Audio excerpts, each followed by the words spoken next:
فضیلت والی رات ہے اور مغفرت والی رات کہلاتی ہے۔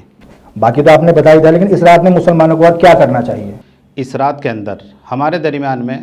اس رات میں کچھ لوگ تو وہ ہے اس رات کی بالکل فضیلت ہی نہیں سمجھتے، کہ اس رات کو سوچتے ہیں کہ ہم جو ہے اسی طرح سو کر کے گزار دیں، کہ کوئی بات نہیں، کام کی چھٹی ہو گئی، ہو سکتا ہے چھٹی سرکاری اعتبار سے مل جاتی ہو، تو اس رات کو سو کر کے گزار دیں، پورا دن تھکے ہوئے رہتے ہیں۔ بعض لوگ اتنا اس میں جو ہے افراط و تفریط میں مبتلا ہو جاتے ہیں کہ اس رات میں جو ہے خرافات میں مبتلا ہو کر کے گزارتے ہیں۔ تو ہمیں دونوں طبقے کو ایک میسیج یہ دینا ہے کہ یہ رات فضیلت والی رات ہے، اور یہ رات بڑی اہم رات ہے، اور شعبان کی یہ 15ویں رات ان 5 راتوں میں سے ایک ہے کہ جن کے بارے میں حضرت عبداللہ ابن عمر رضی اللہ تعالیٰ عنہما فرماتے ہیں کہ اللہ پورے سال میں 5 راتوں میں جب بھی بندہ دعا کرتا ہے اللہ اس رات کی دعا ضرور قبول کرتا ہے۔ ایک رجب کی پہلی رات ہوتی ہے، ایک جمعے کی رات ہوتی ہے، ایک شعبان کی 15ویں رات ہوتی ہے، اور ایک میٹھی عید اور ایک بقرہ عید، یعنی عیدین کی 2 راتیں۔ تو 5 رات ایسی ہیں اگر بندہ کوشش کر لے اپنی جانب سے تو اللہ تبارک و تعالیٰ اس کی کوشش کے مطابق اس کو پھل بھی دیتے ہیں اور اللہ اس کی مغفرت کر دیتے ہیں۔ جی، تو اس رات میں مسلمان جیسے قبرستان جاتے ہیں تو وہاں کیا کرنا ہوتا ہے؟ ہاں، اس رات میں یہ بھی اچھا سوال کیا آپ نے۔ اس رات میں قبرستان کا معاملہ ہوا ایسا کہ جناب محمد الرسول اللہ صلی اللہ علیہ وسلم اپنے اس دور کے اندر آپ آرام فرما رہے تھے اپنے گھر کے اندر، اور آقا علیہ السلام کے برابر میں اماں عائشہ ہم سب کی اماں حضرت عائشہ صدیقہ رضی اللہ تعالیٰ عنہ بھی آرام فرما رہی تھی۔ اس دوران جناب محمد رسول اللہ خاموشی سے اپنے بستر سے اٹھے اور اٹھ کر کے آپ علیہ السلام باہر کی طرف ہو گئے۔ اماں عائشہ رضی اللہ تعالیٰ عنہ گھبرا گئی، پتہ نہیں آپ علیہ السلام ادھر ادھر کہاں کو ہو گئے، تو جلدی سے باہر کو جا کر کے دیکھا تو وہ آپ علیہ السلام مسلمانوں کے قبرستان جو مدینہ کے اندر تھا، جنت البقیع جس کا نام ہے، وہاں کھڑے ہوئے اپنی امت کے لیے دعا مانگ رہے ہیں۔ تو اللہ کے نبی کو جب دعا مانگتے دیکھا اماں عائشہ نے تو فرمایا رسول اللہ آپ خاموشی چلے گئے، اور میں گھبرا گئی، پتہ نہیں آپ کہاں چلے گئے تھے۔ آپ نے فرمایا عائشہ تمہیں پتہ نہیں یہ رات کون سی رات ہے؟ یہ رات بڑی فضیلت والی رات ہے، اور اس رات میں اللہ تبارک و تعالیٰ اپنے گنہگار بندوں کی اتنی بڑی تعداد میں مغفرت کرتا ہے جتنا قبیلے بنو بکر کی بکریوں کے بال ہوتے ہیں۔ ایک اس زمانے کے اندر قبیلہ ہوتا تھا، تو قبیلہ بنو بکر تھا ایک، اور وہ بکریاں پالتا تھا، بکریاں چلاتا تھا، تو اس میں ہزاروں بکریاں ہوتی ہوں گی، تو اب ہزاروں بکریوں کے بال کتنے ہوں گے ہم تو گن بھی نہیں سکتے۔ تو پتہ چلا کہ اللہ تبارک و تعالیٰ ان گنت بندوں کی مغفرت کرتا ہے اس رات کے اندر۔ تو اللہ کے نبی کو جب جنت البقیع قبرستان میں کھڑا ہوا دیکھا، عائشہ نے فرمایا رسول اللہ تو کیا ہوا اس رات میں قبرستان بھی ہے؟ آپ نے فرمایا کہ ہاں میں وہاں گیا تھا اور وہاں جا کر کے میں نے دعا مانگی۔ تو یہاں سب یہ ثابت ہوتا ہے کہ آپ علیہ السلام جو قبرستان گئے، ہمیں بھی چاہیے کہ ہم زندگی کے اندر قبرستان جایا کریں، لیکن اس کی شکل یہ بنائیں کہ اللہ کے نبی ایک مرتبہ گئے تو ہم بھی ایک مرتبہ اگر چلے گئے تو یہ سنت زندہ ہو گئی۔ ہر بار اگر نہ بھی جا پائے تو کوئی بات نہیں، کوئی گناہ کی بات نہیں، اور اگر جائیں تو انفرادی طور پر جائیں، اکیلے ہو کر کے جائیں، اکٹھا ہو کر کے نہ جائیں، اور اجتماع کی شکل میں نہ جائیں، بھیڑ بھاڑ کو لے کر کے نہ جائیں۔ دوسرے لوگوں کا بھی خیال رکھیں تاکہ کسی کی نیند میں خلل نہ ہو، اور اس رات میں ہم کوئی ایسا کام نہ کریں کہ جس سے ہمارے ملک کے بسنے والے دوسرے برادران وطن ان کو تکلیف ہو۔ یہ ہے بات۔ تو جیسا آپ نے بتایا تھا 15 تاریخ یعنی کہ اگلے دن کا روزہ رکھتے ہیں، تو وہ کس لیے رکھتے ہیں، کیا اس کا مہتو ہوتا ہے؟ ایک حدیث ہے حضرت اسامہ بن زید رضی اللہ تعالیٰ عنہ سے مروی ہے، وہ کہتے ہیں کہ جناب محمد رسول اللہ صلی اللہ علیہ وسلم کو ہم نے رمضان کے علاوہ شعبان سے زیادہ روزہ رکھتے ہوئے نہیں دیکھا۔ یعنی رمضان میں تو چونکہ پورے مہینے کے روزے فرض ہوتے ہیں، رکھنے ضروری ہے، امپورٹنٹ، وہ تو ضروری ہے، اگر نہیں رکھیں گے گنہگار ہوں گے۔ تو شعبان کے روزے آپ بہت زیادہ رکھتے تھے، اور آپ اس کی فضیلت بیان کرتے تھے کہ اللہ تبارک و تعالیٰ شعبان میں جب روزہ رکھتا ہے کوئی بندہ اللہ تبارک و تعالیٰ اس کی مغفرت کر دیتا ہے۔ تو آپ شعبان کے اندر خوب روزے رکھتے تھے، اور ایک روایت یہ ہے کہ اللہ کے نبی نے فرمایا کہ قرآن کریم کے مطابق فیہا یفرق کل امر حکیم، کہ اللہ تبارک و تعالیٰ اس رات کے اندر بندوں کے آنے والے وقت کے اندر جو فیصلے ہونے ہیں، مرنے کے، زندگی کے، رزق دیے جانے کے، رزق کے کم ہونے کے، اللہ اس رات میں وہ فیصلے کر رہا ہوتا ہے۔ آپ نے فرمایا میرا دل چاہتا ہے کہ میں یہ رات اس حال میں گزاروں کہ عبادت میں ہوں، اور صبح کو اس حال میں اللہ سے ملاقات کروں کہ روزے کی شکل میں روزے دار ہوں۔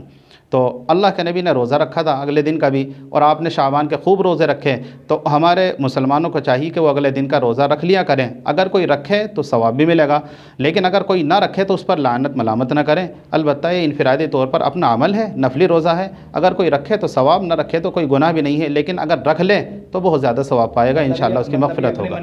اپنے من کی بات ہے جی۔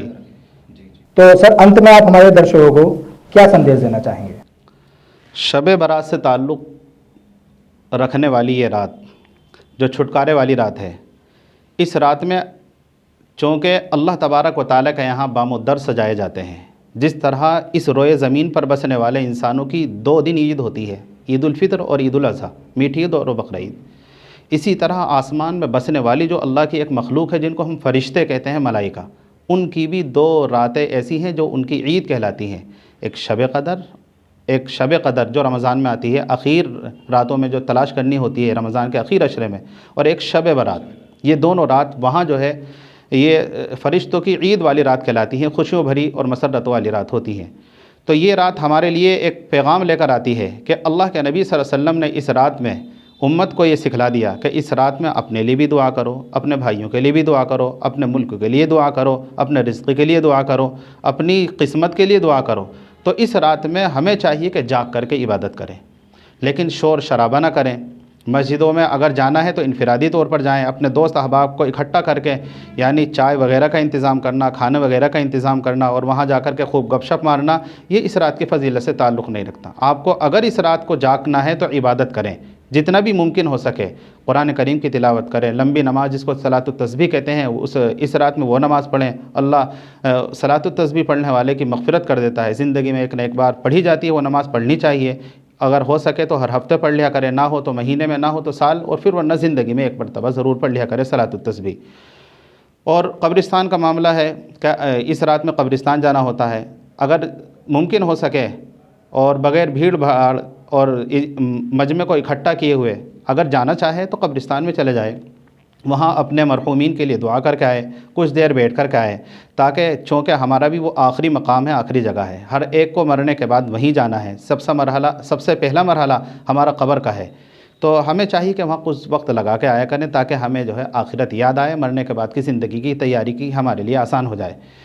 قبرستان کا معاملہ ہے، لیکن اللہ تبارک و تعالیٰ کی جانب سے اس رات میں کچھ لوگ ایسے ہوتے ہیں کہ جو اپنی بخشش کے لیے ذرا سی بھی کوشش نہیں کرتے، ہاتھ پیر نہیں مارتے، تو اللہ ان کی مغفرت نہیں کرتا۔ بعض احادیث کے اندر آتا ہے کہ وہ لوگ 6 قسم کے ہیں۔ نمبر 1 مشرک، اللہ تبارک و تعالیٰ کے ساتھ شرک کرنے والا، اللہ کو یہ بندہ پسند نہیں ہوتا۔ اللہ نے قرآن کریم میں کہا ہے کہ اللہ تبارک و تعالیٰ سارے گناہوں کو معاف کر دے گا لیکن اللہ شرک کو معاف نہیں کرے گا۔ ایک شرابی ہوتا ہے، اللہ تبارک و تعالیٰ شراب پینے والے کو، نشہ کرنے والے کو معاف نہیں کرے گا اگر اس نے توبہ نہیں کی، اور اس رات میں بھی اگر اس نے توبہ نہیں کی تو بتاؤ اور کون سا دن ہوگا توبہ کا، تو اللہ اس کی بھی مغفرت نہیں کرے گا۔ اور شراب کے کتنے نقصانات ہیں ہمارے یہاں، تو اللہ کے نبی نے منع فرمایا اگر کوئی شراب پی کر کے مسجد میں آنا چاہے تو اس کو اجازت نہیں مسجد میں آ کر کے نماز پڑھے، اور نہ اس کی نماز ہوگی، اور اس حالت میں مر گیا تو اللہ تبارک و تعالیٰ کا یہاں یہ نہیں پتا کہ وہ مغفور ہوگا یا نہیں ہوگا، یعنی اس کی مغفرت ہوگی یا نہیں ہوگی۔ اور اگر شراب پینے کی حالت میں اگر اس کے والدین کا انتقال ہو جائے تو اس سے بڑی کیا نحوست ہوگی کہ وہ اپنے والدین کے جنازے میں شریک بھی نہیں ہو سکتا۔ تو ہمیں چاہیے کہ اپنے نوجوان جو آج کل نشہ خور ہو چکے ہیں، انتہائی نشے کی عادت ڈال چکے ہیں، طرح طرح کے نشہ ایجاد ہو چکے ہیں، کوئی انجیکشن لگا رہا ہے، کوئی کوکین استعمال کر رہا ہے، کوئی سگریٹ کے ذریعے کر رہا ہے، اور بہت سارے نشے ہیں، بہرحال ہمیں اتنے سارے نام لینے کی بھی ضرورت نہیں، ہمارے نوجوان جانتے بھی ہیں۔ ہمارے نوجوانوں کو چاہیے کہ اس وقت اپنی اس زندگی کی اور اپنی اس جان اور اپنی اس صحت کی قدر کریں، کیونکہ جو دن گزر گیا دوبارہ ملنے والا نہیں ہے۔ اس لیے شراب کی حالت میں زندگی گزارنا گویا کہ اللہ کے غضب کو اور غصے کو دعوت دینا ہے، تو اللہ ایسے آدمی کی مغفرت نہیں کرتا جو اس رات میں بھی شراب پی لے، یا اس رات میں شراب نہ پی پھر بھی مغفرت کی طلب میں نہ ہو اور طالب نہ ہو اور اپنی مغفرت کے لیے کوئی کوشش نہ کرے۔ تیسرا ایک بندہ وہ ہوتا ہے کہ اللہ تبارک و تعالیٰ اس کی بھی مغفرت نہیں کرتا جو اپنے والدین کی نافرمانی کرتا ہے، اس لیے کہ اللہ نے قرآن کریم میں جہاں والدین کا حقوق بیان کیے ہیں وہاں اپنے ساتھ ٹچ کر کے بیان کیے۔ اللہ نے کہا وَقَضَىٰ رَبُّكَ أَلَّا تَعْبُدُوا إِلَّا إِيَّاهُ وَبِالْوَالِدَيْنِ إِحْسَانًا، کہ اے لوگوں تم یاد رکھو کہ جہاں تمہارے پروردگار کا تمہارے اوپر حق ہے، وہاں جس ذات نے آپ کو جنم دیا ہے، ماں باپ نے جہاں اتنی کوششیں کی ہیں آپ کے وجود کا ذریعہ والدین بنے ہیں، آپ کے اس دنیا میں آنے کا ذریعہ آپ کے والدین بنے ہیں، ان کی بھی محبت اپنے دل میں پیدا کرو، ان کی مغفرت کے لیے کوشش کرو، اور ان کی خدمت دنیا میں کر کے اپنے لیے جنت کے استحقاق کا تم جو ذریعہ بن جاؤ۔ تو اس لیے والدین کی خدمت کرنی چاہیے۔ احادیث مبارکہ میں بے شمار واقعات ہیں والدین کی خدمت کے اوپر، اللہ تبارک و تعالیٰ وہ کچھ دنیا میں دے دیتا ہے کہ جو ہم سوچ نہیں سکتے۔ اس لیے والدین کی اگر ہم خدمت کریں گے تو دنیا میں اللہ اس کا صلہ دیں گے، اور آخرت میں اس کا اجر ہمیں جو ہے بے پناہ ملے گا کہ ہم سوچ بھی نہیں سکتے۔ اس لیے کوشش ہمیں کرنی چاہیے کہ والدین کی خدمت کریں، والدین کی نافرمانی نہ کریں۔ ایک اور شخص ہوتا ہے اس رات میں جس کی اللہ مغفرت نہیں کرتا، وہ ہے رشتہ داری کو توڑنے والا، چوتھا شخص رشتہ داری توڑنے والا، قطع رحمی کرنے والا۔ اللہ تبارک و تعالیٰ ایسے آدمی کی بھی مغفرت نہیں کرتا جو رشتہ داری توڑ دے اور رشتہ داری جوڑنے کا کام نہ کرے۔ ایک حدیث مبارکہ میں آتا ہے کہ کل قیامت کے دن رشتہ داری کو اللہ زبان دیں گے اور وہ کھڑی ہوگی، اور وہاں اللہ تبارک و تعالیٰ کے روبرو کھڑی ہونے کے بعد یہ کہے گی، اے اللہ جس نے مجھے جوڑا تو اس کی مغفرت کر، اور جس نے مجھے توڑا تو اسے توڑ دے، اس کی مغفرت نہ کر۔ تو اس لیے ہمیں چاہیے کہ رشتہ داری نبھایا کرے۔ حضرت عمر رضی اللہ تعالیٰ عنہ کا فرمان ہے کہ اگر کوئی شخص یہ چاہتا ہو کہ اس کی عمر لمبی ہو، زندگی اور زیادہ جیے، اسے چاہیے کہ صلہ رحمی کیا کرے، رشتہ داری کو جوڑا کرے، رشتہ داری نبھایا کرے۔ اللہ ایسے لوگوں کی مغفرت کرتا ہے۔ ایک اور ہے پانچواں شخص چغل خور، کہ اللہ تبارک و تعالیٰ اس شخص کی مغفرت نہیں کرتا۔ چغل خور قرآن کریم میں بڑے سخت الفاظ میں چیلنج کیا اس کو، وَلَا يَغْتَبْ بَعْضُكُمْ بَعْضًا أَيُحِبُّ أَحَدُكُمْ أَن يَأْكُلَ لَحْمَ أَخِيهِ مَيْتًا فَكَرِهْتُمُوهُ وَاتَّقُوا اللَّهَ۔ اے لوگو تم ایک دوسرے کی غیبت مت کیا کرو، اپنے بھائی کا گوشت مت کھایا کرو۔ جناب محمد رسول اللہ صلی اللہ علیہ وسلم کے زمانے میں ایک چھوٹا سا واقعہ میں آپ کو بتا دوں، اسی درمیان میں دو عورتوں نے روزہ رکھا۔ روزہ رکھنے کے بعد ان کی دوپہر پکڑنا بڑا مشکل ہو گیا، اور ان کی طبیعت نڈھال ہوتی چلی گئی۔ ایسا لگنے لگا محلے والوں کو جیسے ابھی فوت ہو جائیں گی، دنیا سے چلی جائیں گی۔ محلے کے لوگ اللہ کے نبی کے پاس آئے، آپ علیہ السلام سے فرمایا، رسول اللہ چلیے ذرا ان کی طبیعت خراب ہے، آپ جا کر کے دیکھ لیں۔ آپ نے ایک مرتبہ نظر پھیر لی، دوسری مرتبہ آئے تو آپ چلے گئے۔ آپ علیہ السلام نے فرمایا، ذرا بڑا پیالہ لے کر کے آؤ۔ آپ کے سامنے جب پیالہ رکھا گیا، آپ نے ان میں سے ایک عورت سے فرمایا کہ ذرا اس میں قے کرو، الٹی کرو۔ اس ایک عورت نے جب الٹی کی تو اس کے منہ میں سے خون، گوشت کے ٹکڑے نکلے،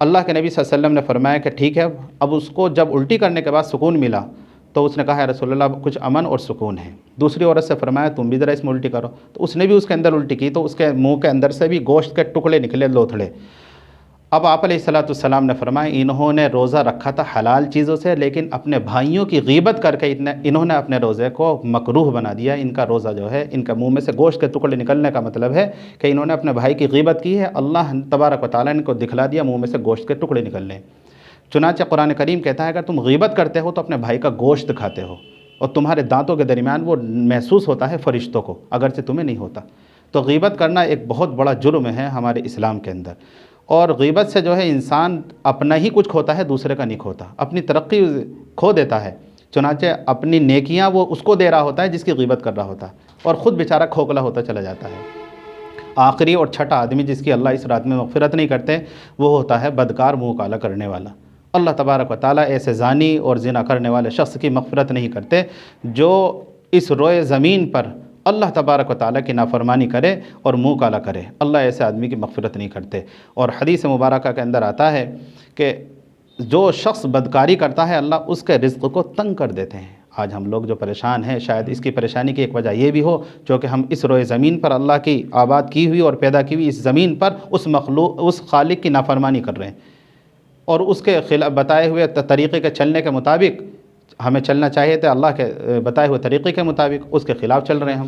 تو ہمیں چاہیے کہ ہم ان تمام گناہوں سے بچیں، ہم مشرک نہ ہوں، ہم زنا نہ کریں، ہم لوگ قطع رحمی نہ کریں، ہم لوگ والدین کے نافرمان نہ ہوں، ہم شراب نہ پیے، کوئی نشہ نہ کریں، اور اس رات کے اعتبار سے ہم جتنی ممکن ہو سکے اللہ سے توبہ تائب ہو کر کے اللہ سے مغفرت طلب کریں۔ اللہ اس رات میں اپنے بندوں کی طرف متوجہ ہو کر کہتا ہے، کوئی اس رات میں مغفرت طلب کرنے والا؟ تو اللہ اس رات میں بے شمار بندوں کی مغفرت کرتا ہے۔ ہمیں چاہیے کہ ہمارے لوگ اس رات میں جتنا ممکن ہو سکے عبادت کریں، اور اگر نہیں کرنی عبادت تو گپ شپ نہ کریں، غلط جگہ اپنا وقت استعمال نہ کریں، خاموشی سے جا کر کے عشاء کی نماز پڑھیں، سو جائیں، اور صبح کو فجر کی نماز جماعت سے پڑھ لیں۔ اللہ پوری رات، اگر کسی نے عشاء کی نماز جماعت سے پڑھی اور صبح کو فجر کی پڑھ لی، پوری رات اللہ عبادت میں لکھ دیتے ہیں۔ اور ممکن ہو قبرستان بھی چلا جائے، اگلے دن کا روزہ اگر رکھنا ہو اور اس کا دل چاہتا ہو تو روزہ رکھ لے،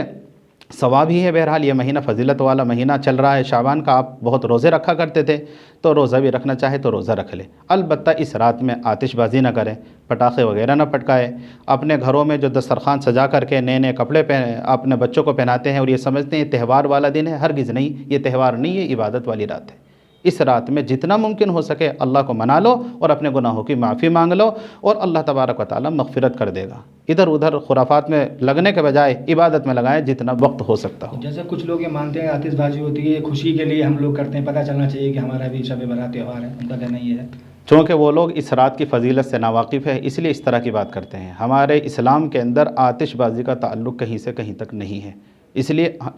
یہ آتش بازی جو دراصل شروع ہوئی یہ مجوسیوں سے شروع ہوئی جو آگ کی پوجا کرتے ہیں، اور ہمارے ہاں اللہ کے علاوہ کسی اور کی پوجا نہیں ہوتی، تو لہذا آتش بازی چھوڑنے کے بجائے ہمیں اپنا وقت اپنا پیسہ صحیح جگہ استعمال کرنا چاہیے۔ اپنے بچوں کو ان پیسہ دینے کے بجائے، ضائع ہونے کے بجائے اپنے بچوں کو وہ پیسہ دینے کے لیے دیں تو صحیح جگہ استعمال کرنے کا ان کو حکم بھی دیں تاکہ وہ غلط جگہ استعمال نہ کر لیں۔ اس رات میں پٹاخہ پٹکانے کی بجائے اللہ تبارک و تعالیٰ چونکہ ناراض ہوتے ہیں، اگر کوئی پٹاخہ چھوڑتا ہے تو گویا کہ اللہ کے غصے کو دعوت دے رہا ہے، اے اللہ تو میری مغفرت کرنا چاہتا ہے، میں تیری طرف کو پٹاخہ چھوڑ کر کے تجھے چیلنج کر رہا ہوں،